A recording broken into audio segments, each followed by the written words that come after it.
Udu, udu, al-marido, al-marido, wa'at'imu, al-ja'i'ah, al-ja'i', fakku, fakku al-ani, al-aniyah, rawahu al-Bukhari. Ya. Dari Abu Musa al-Asy'ari, beliau berkata, Rasulullah bersabda, udu al-maridha, jenguklah orang yang sakit, jenguk, besuk. Ya. Berilah makanan orang yang lapar, bebaskan para tawanan. Kalau ada sudah kita ditawan, ya, baik ditawan di masa peperangan atau ditawan di polisi mungkin, ya kita urusi. Ya, sebab kalau ditahan itu nggak diurusi, hukumnya panjang banget. Adik saya, ini musibah ya, adik saya ipar ya, adiknya saya itu kena narkoba dulu, masuk penjara, sudah dihabis-habiskan sama istri saya, diomel-omel, katanya tobat-tobat. Sekarang beberapa tahun ini masuk lagi. Dulu diurusi sama istri ya, kena 2 tahun, nggak nyampe 2 tahun keluar. Sekarang istri kan sudah jenuh ya, sudah diancam dulu, nggak diurusi, sudah diancam 7 tahun ya, narkoba. Ya, artinya kita urusi saudara kita yang ditawan ya, kalau kita bisa bantu, kita bantu untuk agar keluar dari tawanan ya. Dan berilah makan orang yang lapar. Itu 3 amalan mulia ya, senggulah orang yang sakit. Ini semua amalnya besar Bapak Ibu ya. Bahkan disebutkan dalam hadis bahwa orang yang menjenguk saudara yang sakit itu, kalau jenguknya waktu pagi, maka dia akan didoakan 70.000 malaikat, 70 malaikat sampai waktu sore. Kalau jenguknya sore, dia akan didoakan 70 malaikat sampai waktu pagi. Saya lupa ya, 70 atau 70.000 saya. Lafaz hadisnya saya. Kalau enggak 70 ya 70.000. Bayangkan ya, doa barokah, doa keselamatan, doa ampunan, doa rahmat. Allahumma arhamhu, ya Allah rahmatilah dia. Ya, orang-orang yang menjenguk saudaranya yang sakit. Dan juga itu termasuk hakul muslim al muslim ya, hakul muslim al muslim sitnya, kata Nabi, hak muslim satu dengan yang lainnya ada 6, diantaranya yadatul marid, menjenguk saudaranya yang sakit ya. Menjenguk orang sakit itu ada 2 faidah bagi yang menjenguk, faidah bagi yang menjenguk. Yang menjenguk sudah kita jelaskan keutamanya ya, tadi pahalanya ya, ganjarannya yang dia tunaikan hak saudaranya. Adapun yang dijenguk bisa mendatangkan kasih sayang ya. Orang kalau dijenguk itu senang ya. Dia lihat saudaranya menjenguk dia sakit ya, itu dia bisa senang. Bahkan orang yang dia benci, tapi ketika dia sakit dijenguk, mungkin akan bisa mengurangi kebencian, bahkan akan hilang kebencian. Ketika dia dijenguk, apalagi didoakan doa-doa kebaikan, dinasihat kesabaran, la ba'sa tahurun insyaallah. Ya, tidak apa-apa kau bersih suci ya insyaallah. Karena dosa anak-anak sakitmu itu akan menggugurkan dosa. Maka Nabi kalau menjenguk orang sakit, beliau duduk dan memegang badannya, saya berkata, la ba'sa tahurun insyaallah, tidak ada apa-apa kau ya, tahurun, suci kau, insyaallah bersih kau dari dosa, gitu maksudnya ya. Artinya dihibur agar dia sabar, bahwa selama dia sakit, selagi dia sabar akan gugurkan dosa-dosanya. Inilah orang beriman ya, yang membedakan dengan orang kafir. Dalam kondisi dia teramat buruk, dia sakit, itu pun masih berharap pahala dan dapat pahala ya, orang beriman itu ya. Dalam kondisi sedang sakit, dia pun diberi pahala oleh Allah Subhanahu wa taala, digugurkan dosa-dosanya. Itulah kehidupan orang beriman itu, kehidupan yang sangat indah, nggak didapati orang-orang yang tidak beriman. Karena itu Rasulullah bersabda, ajaban li amril mu'min inna amrahu kullahu lahu khair wa laysa dzalika li ahadin illa lil mu'min in asabathu sara syakara fakana khairan lah wa in asabathum dara'u sabara fakana khairan lah. Sungguh mengherankan, menakjubkan perkara yang ada pada orang yang beriman itu. Inna amrahu kullahu lahu khair, semua urusannya baginya adalah baik. Semua urusannya baik. Hal itu nggak didapati kecuali orang yang beriman. Ketika mereka mendapatkan hal yang membuat dia bergembira, surur, membahagiakan dirinya, membahagiakan hatinya, kenikmatan, kesehatan, keluasan rezeki, diberikan keluarga yang baik-baik, dia bersyukur, tidak lupa daratan. dia bersyukur, fakana khairalah, syukur itu membuahkan pahala baginya. Udah senang hatinya, rezekinya lancar, badannya sehat, diberi lagi pahala. Wa inna sabathum dara, kalau menimpa pada orang beriman madarat, hal yang enggak disukai, sakit, rezeki yang sempit, hidup penuh dengan kesusahan misalkan, mereka tidak gundah gulana, mereka tidak murka durja, bahkan kata Nabi sabara, mereka pun bersabar atas apa yang dia menerima musibah dan kekurangan tadi. Fakana khairalah, maka pahala juga dan kebaikan juga baginya. Jadi orang beriman itu aneh, diberi dia bersyukur, dia dapat pahala, diuji dia bersabar, dapat pahala juga. Subhanallah, itulah kehidupan orang beriman, kehidupan yang sangat indah. Makanya tidak salah kalau Allah mengatakan man amila sholihan min dzakarin aw unsa wa huwa mu'minun falanuhyiyannahu hayatan thayyibatan. Barang siapa yang beramal yang salih, laki atau perempuan, dan dia orang yang beriman, kami akan berikan kehidupan yang bahagia. Itu maksudnya di dunia. Ya tadi Bapak Ibu. Kenapa? Pertanyaan, apa bisa kita katakan seorang itu bahagia dengan keimanannya sementara di hidupnya susah, ya, fakir, rumah ngontrak sana ngontrak sini, anaknya banyak, ya, apa bisa kita katakan bahagia? Iya, tadi hadisnya, ya, kebahagiaan itu di hati bukan di jasad. Jasadnya sih rekoso, susah dia, orang fakir, tapi hatinya jangan bisa nilai, nggak bisa. Hatinya penuh dengan harapan-harapan tinggi pahala di sisi Allah Subhanahu wa taala. Semakin besar musibah yang diderita, semakin besar pahala yang dijanjikan. Itu diketahui oleh orang beriman. Inna idhamil jaza ma idhamil bala, wa inna Allah idza ahabba qauman ibtalahu. Wa in radiya fa huwa ridha, wa in sakita fa huwa sakhat. Allah berfirman, Nabi bersabda, sesungguhnya besarnya pahala itu tergantung dari besarnya ujian. Ya, semakin besar ujiannya, semakin besar pahalanya. Dan sesungguhnya apabila Allah mencintai satu kaum, lihat, Allah akan berikan banyak duit, boten. Allah akan tinggikan pangkat dan jabatannya, nggih boten. Tapi Nabi ngertikan ibtalahum, justru Allah akan kasih ujian. Oh. Tanda Allah cinta itu justru diberi ujian. Kalau dia sabar, kalau dia ya sabar, dia ridho, maksudnya Allah akan ridho kepadanya. Tapi kalau dia murka, marah, benci, maka Allah pun akan murka kepadanya. Tapi ingin saya jelaskan di situ, idza ahabba qauman idza innallaha idza ahabba qauman ibtalahum. Sesungguhnya ketika Allah mencintai satu kaum, ada ujian. Maka jangan berburuk sangka kalau kita diberi sesuatu ujian. Berbaiklah sangka kepada Allah Subhanahu wa taala dan berharap pahala. Berharaplah, jangan sampai sudah susah hidupnya tapi tambah marah, ya, gerusul, gundul, mangkel, sudah enggak dapat pahala, enggak gugur dosanya, hidupnya juga enggak jadi baik, ya, naudzubillah. Enggak ada harapan sama sekali di akhirat. Beda dengan orang-orang yang ada kesabaran. Ya. Nah, menjual sakit, ya, maka akan menumbuhkan cinta yang dijenguk, ya, dan pahala yang besar bagi yang menjenguk, ya. Walaupun ada adab-adabnya, ada adab-adab menjenguk orang sakit, ya, menjenguknya apa jangan lama-lama, ya, kecuali kalau dia menghendaki, kau jangan pulang ya temannya, kau itu lihat lain, dia menghendaki kita temani, kalau enggak jangan lama-lama, ya.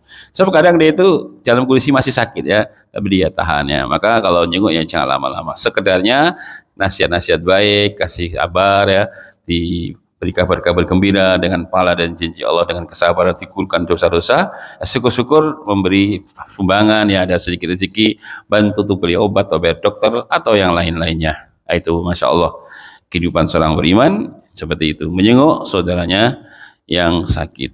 Nah, yang kedua di antara manfaat bagi yang jenguk, ya, akan mengingatkan dengan imannya sehat. Oh, kalau sehat itu, kalau pas sehat terus dulu Pak, Ibu, kadang kita nggak sadar kalau kita di atas nikmat kan, Bapak Ibu kan sehat terus, bertahun-tahun waras terus, kadang biasa saja kan, ya, nanti baru terasa nikmatnya sehat kalau Bapak Ibu sakit. Ya, kalau menjenguk orang sakit mungkin akan bisa kita ingat, ya Allah, ibu ini sekarang nggak bisa apa-apa, apalagi sudah diselang semua, ya, hidungnya diselang, semua diselang, sudah nggak bisa gerak apapun, ya makan susah saja, minum susah, kita melihat ya Allah, saya sendiri seperti ini sehatnya, akan ingatkan dengan nikmat sehat. Sebab nikmat itu kadang baru diketahui ketika sudah ada lawannya ya. Kalau lawannya sudah datang, baru nikmat itu baru sadar. Kalau belum hilang, belum sadar. Nanti kalau sehatnya hilang, dicabut oleh Allah, ibu-ibu, bapak-bapak baru sadar nikmatnya waras ya. Karena itu kata para ulama, yu'rafu syai'un bididdihi, diketahui sesuatu dengan lawannya. Sehat itu kan sudah diketahui itu nikmat Pak Bu ya. Begitu jatuh bruk sudah. Ya, sudah. Kita rasakan dulu ketika COVID kan, saya kena itu masalahnya. 1 bulan saya kira udah nggak bisa hidup itu. Tapi saya berbaik sangka sama Allah, anak saya masih kecil-kecil, butuh sekolah, butuh biaya semua ya. Masa Allah matikan saya berbaik sangka terus.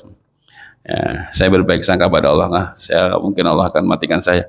Sibuknya punggung yang saya pingkul ya Allah, masih banyak anak-anak saya butuh ya bimbingan saya ya, untuk nafkahi mereka ya gitu. Baik sangka hidup alhamdulillah, akhirnya hidup alhamdulillah. Ya. Tapi ketika sakit sudah nggak ada harapan hidup itu. Ya. Sampai ada teman ini, nggak perlu saya ceritakan namanya. Itu anak muda ya, belum tua, masih jauh dari saya, masih muda. Padahal dulu ketika saya tuh rajin olahraga, tapi kena COVID juga, anak muda. Ketika ada COVID sudah harapan sembuh sudah nggak ada. Sudah pesan-pesan saya uang banyak sekali. Tolong titip sedekah sholat. Sudah sekira dia mati, jadi duitnya sudah sedekah-sedekahkan. Malah urip saya ini. Gelora gue. Sedekahkan sana, ya, orang situ mati. Saya sedekahkan uang saya kan mau mati toh. Gua apa duitnya? Rasa nang duit bahan urip palan. Nah, itu mati. Ya, artinya apa? Nah, begitulah ketika sudah jatuh sakit itu baru nikmatnya sehat tuh warasnya. Gitu. Sehat niku mangan menapa mau enak nggih, luwe niku dar napa mau enak nggih. Oh, puasa tadi makan apa saja enak ya. Kalau orang lapar tuh, lauh sing paling enak itu jangan wong tau lauh ngeleh sing paling enak nggih. Lauh ngeleh itu sing paling enak nggih. Wong ngeleh lawe opo enak nggih. Ini wareg mbok lawe opo nggih. Lah enak wareg kok. Ya, makanya dengan kita menjenguk orang sakit akan mengingatkan kita dengan nikmatnya sehat. Sehingga kita bisa bersyukur terus kita jaga baik-baik. Agar jangan sakit. Mungkin sakit niku mboten sakit napa-napa nggih. Enggak bisa sholat jamaah gitu, ngaji mboten sakit, cari nafkah saja mboten sakit nggih. Hanya berbaring nggak bisa apa-apa. Kehilangan banyak kesempatan dan amal-amal yang tidak bisa dilakukan oleh orang-orang yang sehat. Orang yang sakit nggak bisa, kecuali orang yang sehat. Maka ketika sakit akan hilang banyak hal-hal yang dia tidak bisa lakukan. Karena itu jaga kesehatan dengan baik-baik supaya sehat sehingga bisa menuntut ilmu, bisa sholat jamaah ya dan lain-lainnya ya.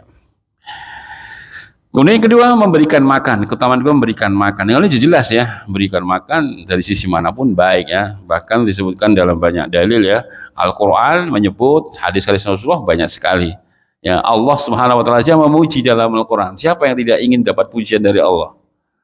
Kalau ibu dipuji sama Pak Wali Kota, senang banget ya dipuji Pak Wali Kota. Umpamanya presiden, dipuji oleh suaminya saja senang, dipuji suaminya saja.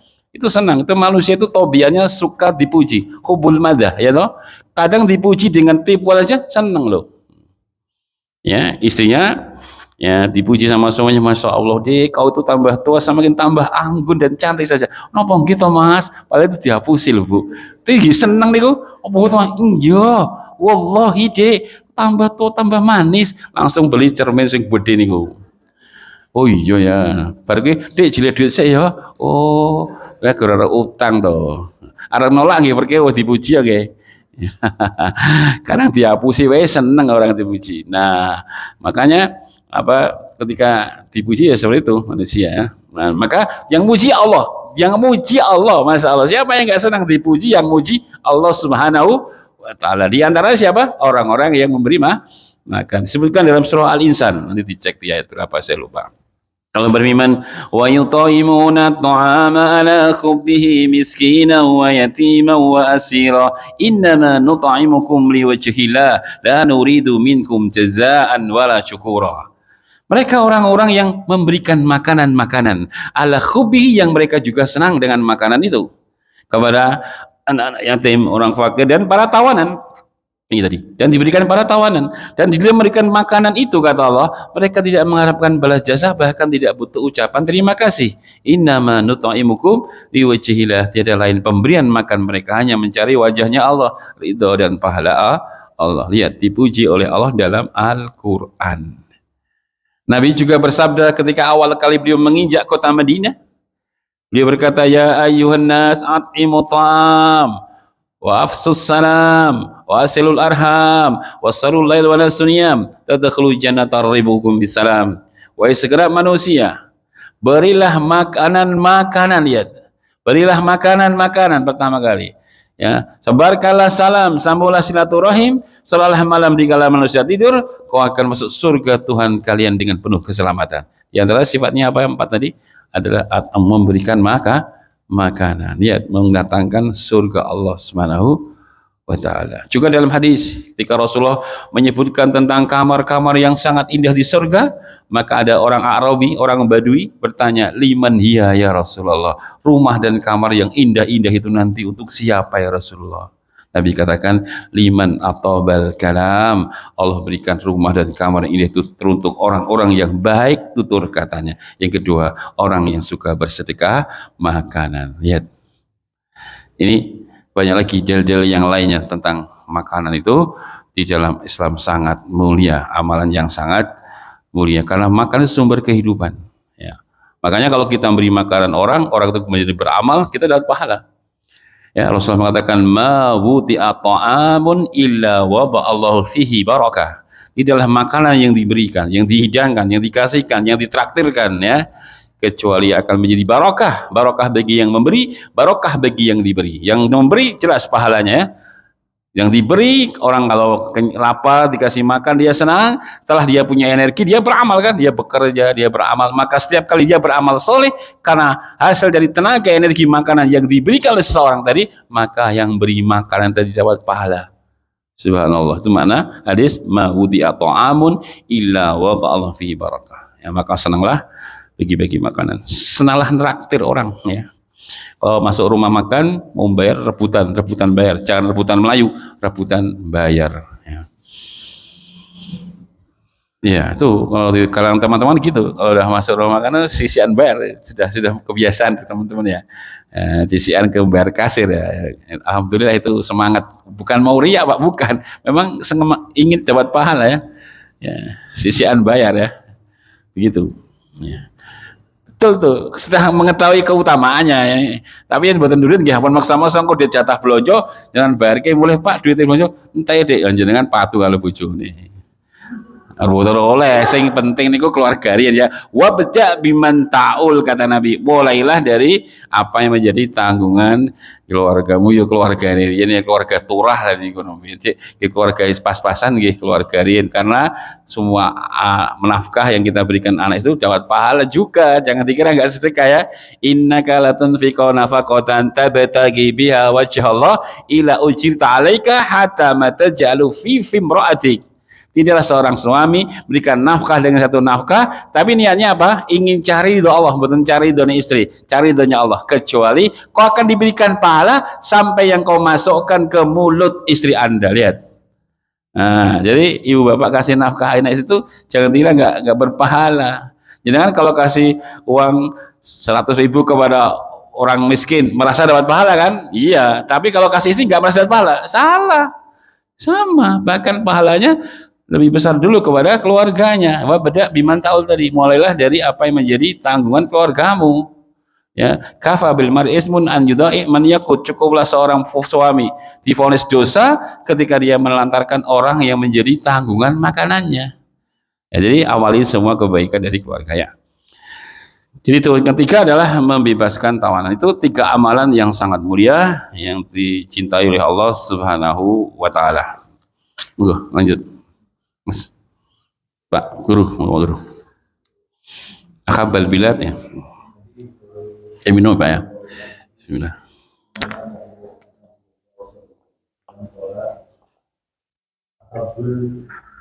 Bilad wa baqatu ilallahi, ya. Ahabul bilad ilallah, tempat yang paling dicintai oleh Allah di negeri atau di bumi, masajidua itu masjid-masjidnya, tempat yang dicintai Allah itu di masjid di muka bumi ini. Bersyukurlah Bapak Ibu kalau Bapak Ibu cinta dengan masjid, mencintai tempat yang dicintai oleh Allah. Dan bersedihlah Bapak Ibu kalau penyelingan tidak mencintai masjid, ya. Ya, bersedihlah bagi siapa saja yang alergi ke masjid, ya. Padahal rumahnya 1 kilan dengan masjid, 1 kilan, ya. 10 langkah tapi tidak pernah mendatanginya. Ini musibah betul ya. Banyak sekali orang yang rumahnya dekat masjid tapi tidak pernah ke masjid. Ya Allah, ini musibah, ya. Kakinya tidak pernah menuju ke rumah Allah, ya. Dan tempat yang paling dimurkai oleh Allah, dibenci adalah pasar-pasarnya. Ya semua orang naik pasar ya salah. Ini ngoten cara memahaminya, ya.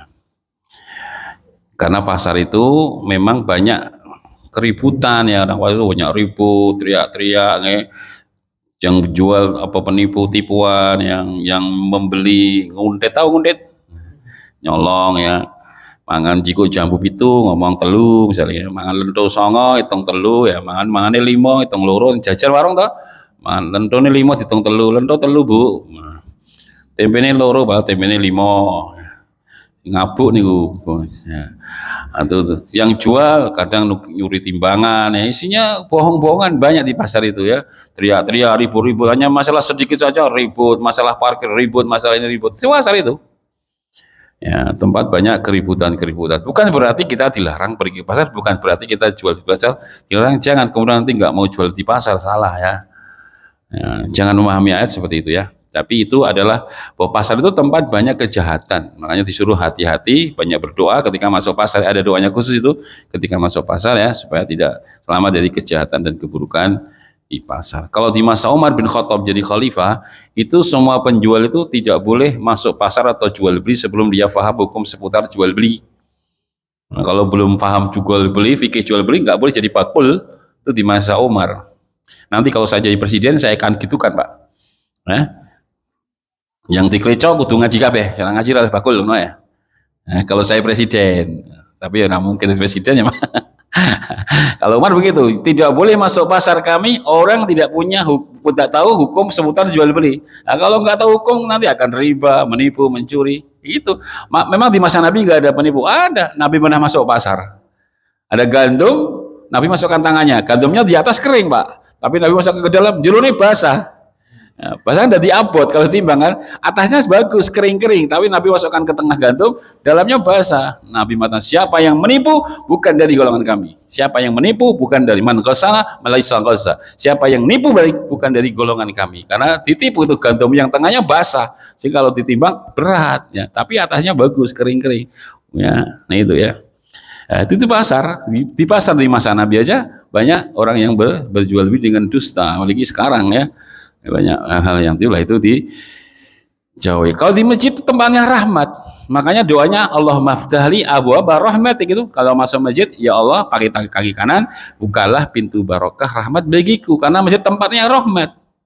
Jenengan Bapak Ibu datang di majelis ilmu ini, walaupun hanya duduk tidur ngantuk, sudah dapat rahmatnya Allah. Wallahi benar itu Pak ya. Wah, datang saya, sebenarnya itu capek saya, ngantuk juga, tapi kok kalau nggak ngaji, supaya ngaji bismillah. Dia benar di majelis ngantuk, capek dia, ngantuk, masih dapat rahmat Allah. Majtama qaumun fi baitin min buyutillah yatluna kitaballah wa yatadarrasu fi ma bainahum ila nazalat alaihimus sakinah wa ghasyiyatuhumur rahmah wa hafathumul malaikah wa dzakarahumullah fi man indah. Tidaklah berkumpul satu kaum di dari rumah-rumah Allah, masjid, mereka membaca Al-Quran, mereka belajar bersama, akan turun apa? Ketenangan hatinya, akan curahkan rahmat. Dia dapat rahmat dari Allah Subhanahu wa taala. Itu kapan? Di majelis ilmu.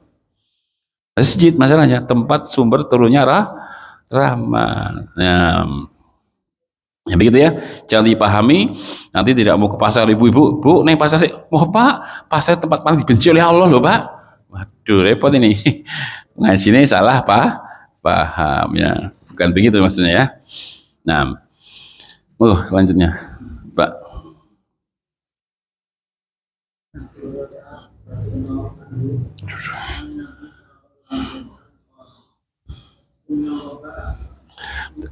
tajawaza tajawaza ummati mahadasat bihi.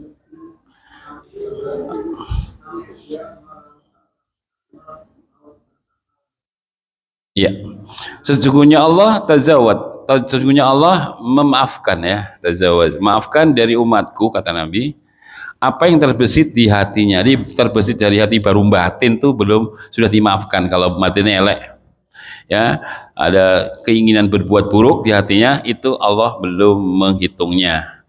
Malam ta'mal sebelum selagi dia tidak mengamalkan apa yang di batin tadi, kejelekan tadi, atau tata kalam berbicara kejelekan yang di batin tadi. Ya tahan lisannya, ya tahan perbuatannya, walaupun mau ingin berbuat keburukan, asal belum dikatakan keburukan itu dan belum diamalkan, maka Allah memaafkan. Cuma umat dahulu tidak, Pak. Awal kali Allah turunkan ayat apa itu? Apa di dalam surat itu, wa in tubdu ma fi anfusikum aw tufu yuhasibukum bihillah fayakfiru liman yasha'u wa yu'adzibu man yasha'u wallahu ala kulli syai'in qadir, gitu ya. Apapun yang kalian tampakkan, apa yang kalian sembunyikan, bahkan apa yang di dalam hati, maka Allah menghisapnya. Jangan ini, ayat ini berat kan? Apa yang dinampakkan, apa yang di hati akan dihisap semua. Jadi batin elek dihisap. Kehendak ingin berbuat kejelekan sudah dihisap. Maka ayat ini turun, para sahabat mengeluh pada Nabi, merasa berat dengan ayat ini. Maka Nabi pun mengatakan, apakah kau seperti membawa seperti ahli kitab, samina wa asaina, kami mendengar, kami taat, kami maksiat? Ya, maka kelanjutan itu apa? Ya, qalu wa amana ar-rasulu bima unzila ilaihi min rabbi wal mu'minun qulun amana billahi wal malaikati wa kutubi. Ya, ini sami'na wa ata'na itu ayat itu turun, maka Allah Subhanahu wa taala kemudian menurunkan karena ketaatannya Nabi dan para sahabatnya terhadap perintah Allah jadi langsung taat, maka Allah turunkan rusa la yukallifullahu nafsan illa wus'aha laha ma kasabat wa la ma kasabat. Turun ayat itu, Allah tidak memberikan beban kecuali dengan apa yang sesuai dengan kemampuannya, sehingga ayat itu menjadi menasih ayat sebelumnya, yaitu Allah menghisap apa yang di dalam hati, dan itu tidak jadi, sudah dihapuskan hukumnya oleh Allah Subhanahu wa taala. Coba kalau setiap yang di hati dihisap, waduh, dosa kita banyak sekali. Baru berpikiran buruk udah dosa ya. Baru keinginan mau berbuat buruk sudah dosa. Padahal kita sering kadang berlaku demikian ya, apalagi hawa nafsu. Allah katakan inna nafsal amaratum bisu, sungguh jiwa itu selalu mengajak yang buruk. Sudah berapa kali kita ingin berbuat keburukan, kalau itu dicatat semua sudah banyak sekali dosa-dosa kita. Tapi alhamdulillah Allah turunkan ayat sehingga selagi masih di hati, belum diamalkan dan belum diucapkan, maka Allah tidak mencatat sebagai amal buruk. Bahkan kalau kita sudah niat buruk tapi nggak jadi karena takut Allah, malah diberi pahala. Ya, kita mau berbuat buruk, tiba-tiba astagfirullah, dia nggak jadi berbuat buruk karena takut kepada Allah, malah diberi pahala. Ya, nah, itu ya. Lanjut, Mas.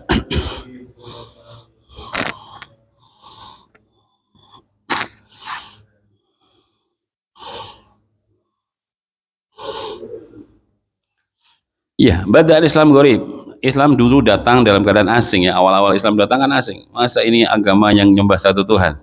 Ini hal yang sangat aneh ini ya. Kita banyak Tuhan, ini Islam datang dengan membawa ya la ilaha illallah. Marah-marah toh ketika Rasulullah mengajak kaum Quraisy untuk la ilaha illallah. Wah, orang-orang Quraisy tokoh-tokohnya marah-marah ya. Ketika Rasulullah diperintahkan oleh Allah untuk berdakwah dengan terang-terangan, maka dikumpulkan masyarakat Quraisy di Bukit Sofa ya. Beliau naik ke Bukit Sofa dan mengatakan kepada masyarakat Quraisy, wahai para masyarakat Quraisy, ketahuilah apabila aku katakan kepada kalian di belakang ada pasukan yang ingin gempur kalian, apakah kalian percaya? Maka mereka berkata, percaya ya Muhammad, kau tidak pernah dusta. Oh, jadi kalau aku katakan begitu, kalian percaya kau tidak pernah dusta. Kalau begitu kata Nabi, qulu la ilaha illallah tuflihu. Kalau begitu ucapkan oleh kalian la ilaha illallah, kalian akan beruntung. Wah, kalau diajak begini, maka mereka tidak bisa menerima ya, malah mereka mengancam dan mengata-ngatakan kata-kata yang buruk kepada Nabi. Bahkan pamannya sendiri Abu Lahab ketika mendengar Nabi mengatakan demikian, dia mengatakan tabban laka ya Muhammad alihada jama'tana, celakalah kau ya Muhammad, hanya untuk inilah kau kumpulkan kami. hanya untuk la ilaha illallah, begitu ya.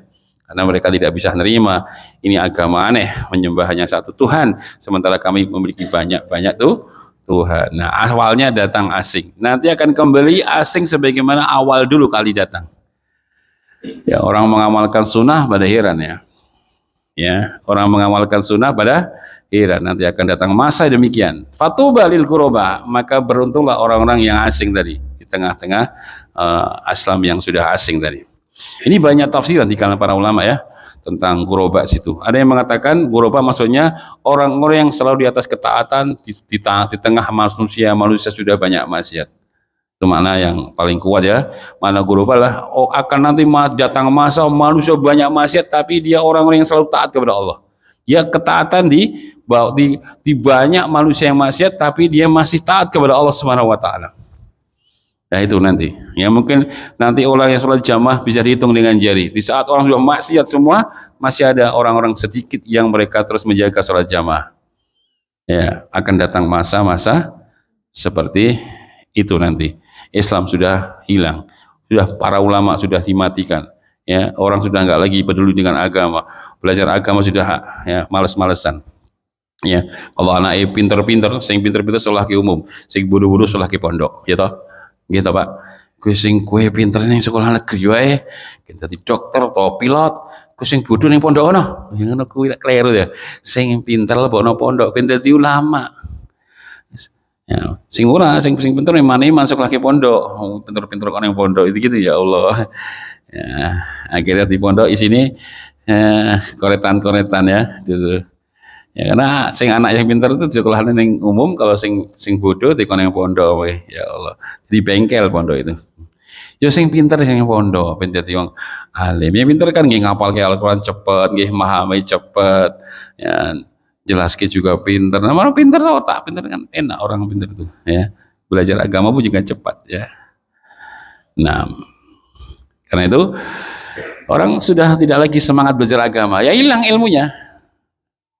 Ya.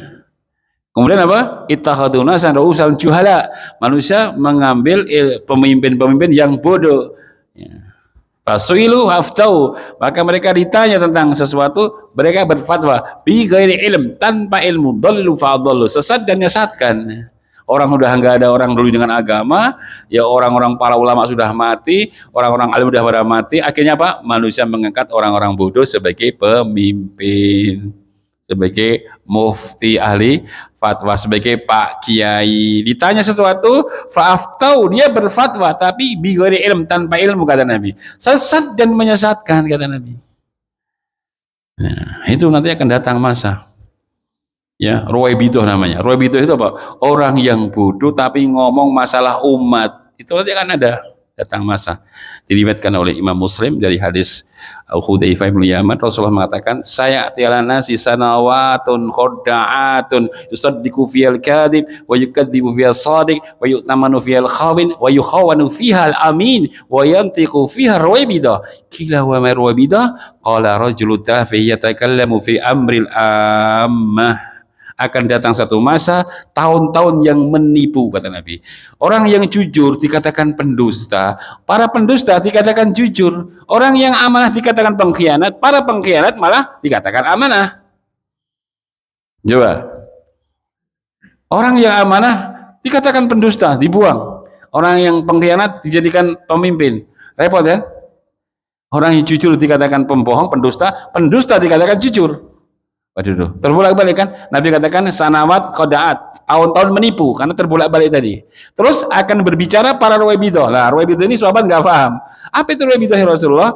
Nah, Nabi katakan rajulu tafih yatakallamu fi amril amah. Laki-laki yang bodoh tapi berfatwa, berbicara tentang masalah umat.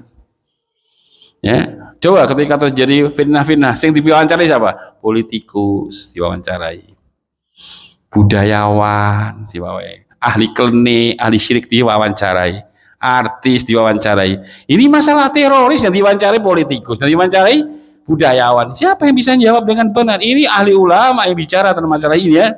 Bukan ahlinya bicara masalah teroris, siapa itu tersebabnya apa? Yang diwawancarai politikus, ya, kemudian budayawan, artis malah, ya, Pemain dangdut mah jadi fatwa di fatwa, penyanyi jadi mufti bicara masalah agama, ya repot. Akhirnya dulu fadhol sesat dan menyesatkan. Kan Bapak Ibu, ya marilah kita semangat terus belajar agama ya, anak-anak kita dikasih motivasi untuk mencintai ilmu agama. Jangan takut agama itu, oh kalau belajar agama nanti masa depannya. Jangan takut ya.